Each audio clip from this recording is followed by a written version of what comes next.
The concept of a versatile motorcycle equally at home on dirt and pavement is as old as motorcycling itself.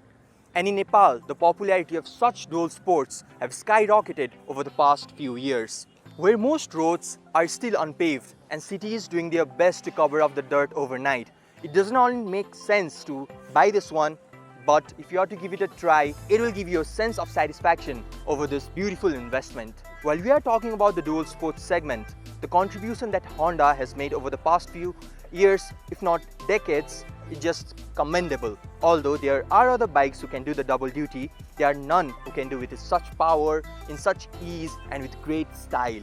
Be it commuting chores throughout the week or going through trails in the weekends, it does justice to both. Today, for the second episode of Autonation Reviews, we have something that the bikers are going to love, and it is one of the most, if not the most dependable bike as a ride to uppermost.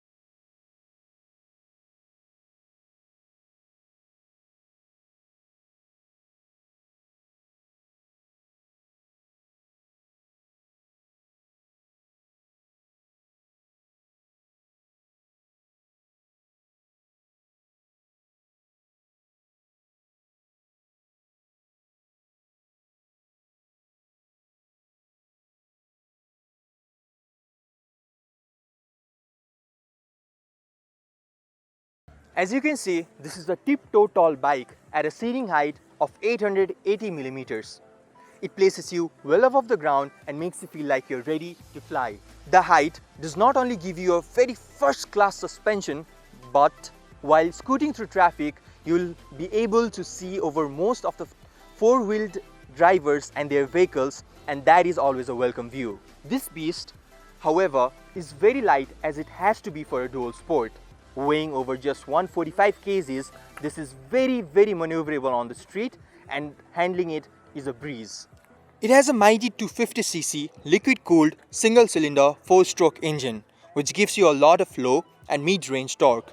Numerically, it is 26.6 Nm at 6750 rpm. And mark my words on this, you have to take it for a ride on a rough terrain to get the most out of this one. Because though it is a dual sport, it is slightly inclined more towards dirt power. The goal of Honda when they had this in mind was to work on the ergonomics, the suspension and the power to take on that off-road burden pretty well. And boy have they crushed it. It provides 24 bhp of power at 8500 rpm with a 6-speed transmission. Just all the right numbers. I feel like I must cover this up. While I was riding this bike, I couldn't help but notice that the clutch pull felt extremely light, that blended so perfectly with equally light gear shifts that the combination is ought to give you a perfect ride from your garage to the nearest trail you wish to conquer. The Honda CRF 250 is ought to take you through that bumpy road on the narrows and the beat-up roads just as easily as you wish it would. The seating position, the seat itself is very thin, and the wide handlebars is ought to give you a comfortable ride, and it won't leave your back sore at all.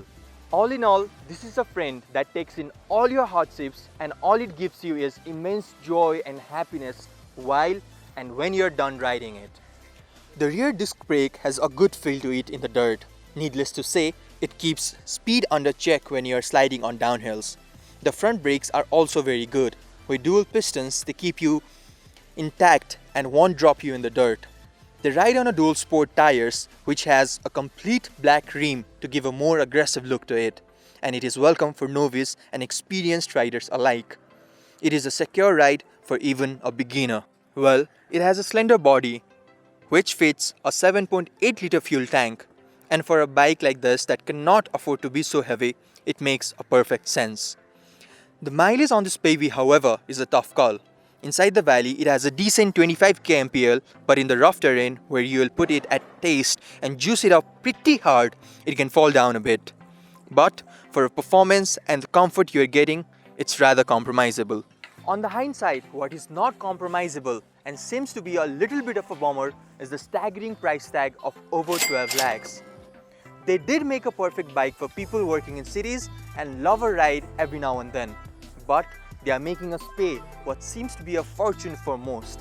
Well, if it fits your use case and you live for that thrill, then it is just worth it and you'll almost never be disappointed with this one.